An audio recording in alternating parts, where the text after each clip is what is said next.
following the results of the Iowa caucus, or caucuses, or indirect primary elections on February the 1st, 2016, it seems clear that Donald Trump's apparently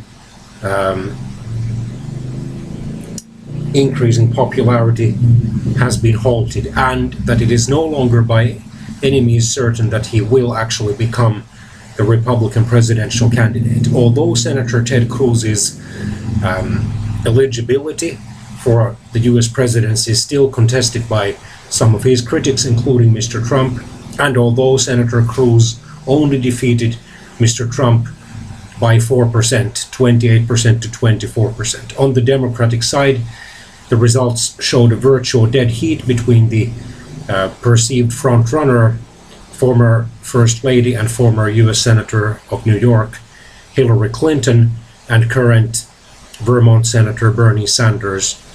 The third candidate, Martin O'Malley, having received just over 0.5% of the vote, dropped out after the election results. So it will be were announced.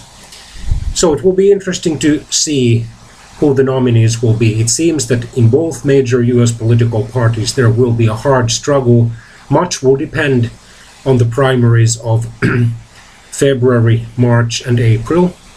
If a candidate manages to win a great majority of those primaries, especially if he or she manages to win two-thirds, three-quarters, or even more of those primaries, then he or she is quite sure about his or her election as the Republican or the Democratic candidate for president. But given the fact that already since the 1980s and 1990s there has been a growing disillusionment with the political establishment, including the two major US political parties, and that has caused, along with a number of political scandals and sometimes quite deliberately negative or negatively slanted media reports about politicians and politics in general, low turnout.